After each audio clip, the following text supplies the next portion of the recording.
નમસ્કાર વિદ્યાર્થી મિત્રો, કિડ એજ્યુકેશન યુટ્યુબ ચેનલમાં આપ સૌનું હાર્દિક સ્વાગત કરું છું. આજનો જે ટૉપિક છે એ તમે સ્ક્રીન પર જોઈ રહ્યા છો. તો આજે આપણે રાજકોટ મહાનગરપાલિકાની જે 27/1/2024 અને 28/1/2024ના રોજ જે 2 સંવર્ગોની લેખિત પરીક્ષા હતી, બરાબર, તો તેના ડોક્યુમેન્ટ વેરિફિકેશન વિશે ચર્ચા કરીશું.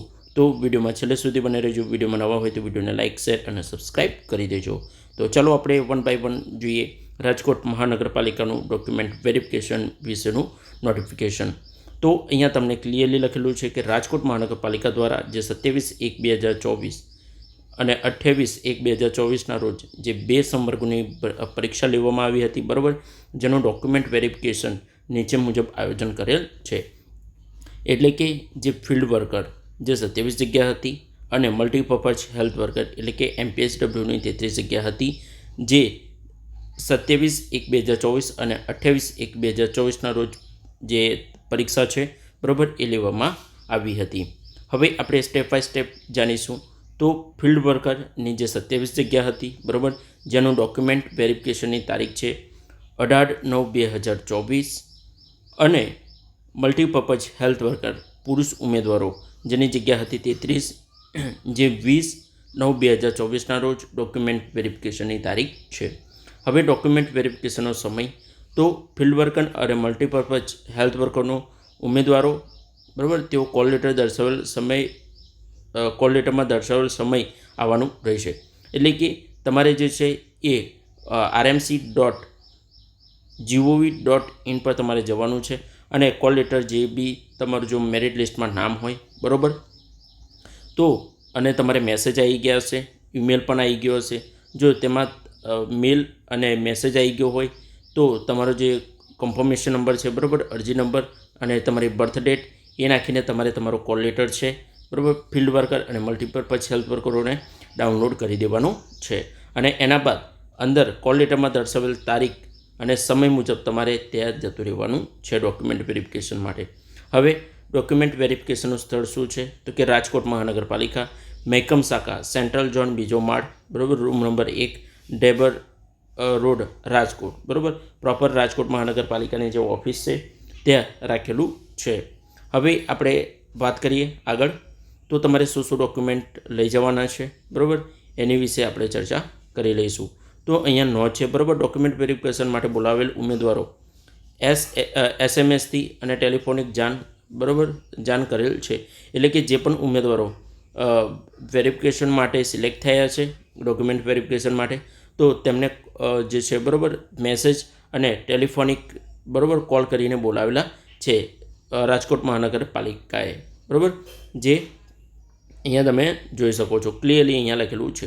હવે ઇમ્પોર્ટન્ટ એ છે કે તમારે ડોક્યુમેન્ટ જે છે, બરાબર, ઉમેદવારોને જે રૂબરૂમાં રજૂ કરવાના જે પ્રમાણપત્રો છે, અસલ અને સ્વપ્રમાણિત નકલ, એટલે કે અસલ એટલે કે જે તમારા ઓરિજિનલ ડોક્યુમેન્ટ છે એ, અને સ્વપ્રમાણિત એટલે કે તમારી જે ઝેરોક્સ છે, બરાબર, એ, અને તમારે જે સ્વપ્રમાણિતમાં નીચે સહી કરવાની છે, બરાબર, એને આપણે સ્વપ્રમાણિત કહી શકીએ.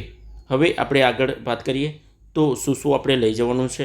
તો ડોક્યુમેન્ટ વેરિફિકેશનમાં કોલ લેટર તેમજ તેની સાથે આપવામાં આવેલ ડોક્યુમેન્ટ વેરિફિકેશનનું ફોર્મ સંપૂર્ણ ભરી ફોટો ચોંટાડી સાથે રાખવાનું રહેશે. એટલે કે તમારો જે કોલ લેટર છે, બરાબર, એ સાથે લઈ જવાનો છે અને તેથી જે અરજી એટલે કે તમારે ફોર્મ આપશે, બરાબર, વેરિફિકેશનનું, એ પણ તમારે ફિલઅપ કરીને ફોટો ચોંટાડીને એ લઈ જવાનું છે.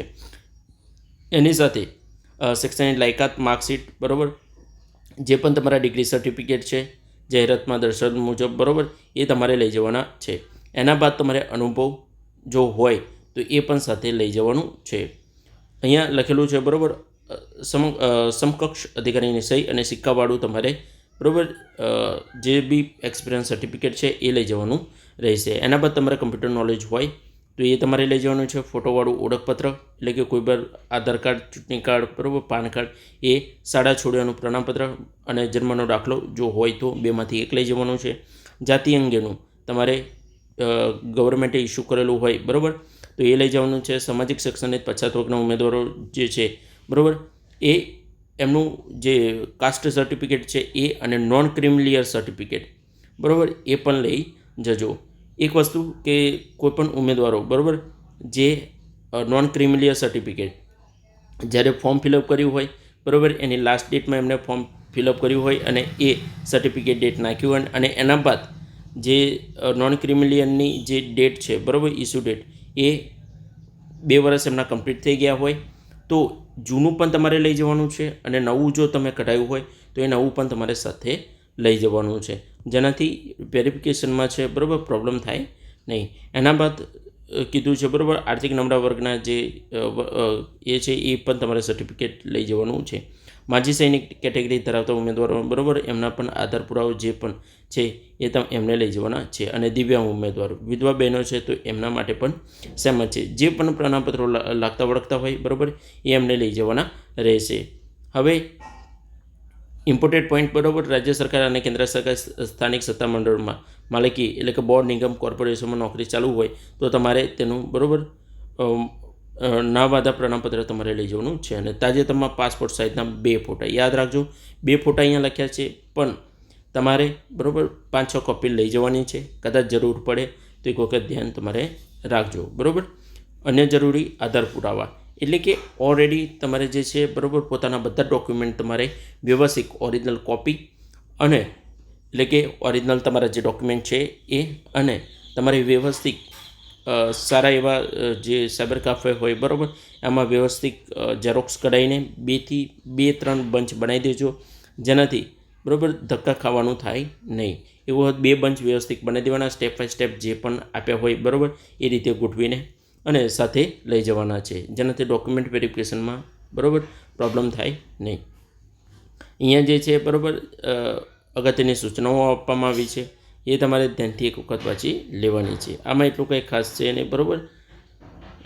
અહીંયા એમની જે એ છે ગાઈડલાઈન એ અહીંયા આપવામાં આવી છે. તો મિત્રો, આ હતું આપણે રાજકોટ મહાનગરપાલિકા દ્વારા જે 2 સંવર્ગની જે ભરતી લેવામાં આવી હતી, એટલે કે રાજકોટ મહાનગરપાલિકામાં ફિલ્ડ વર્કર અને મલ્ટીપર્પઝ હેલ્થ વર્કરની, તો તેનું ડોક્યુમેન્ટ વેરિફિકેશનની માહિતી હતી. તો વિડીયો ગમે તો વિડીયોને લાઇક, શેર અને સબસ્ક્રાઈબ કરી દેજો. એક નવા વિડીયોમાં આપણે ફરી મળીએ તો મિત્રો રજા આપજો. નમસ્કાર.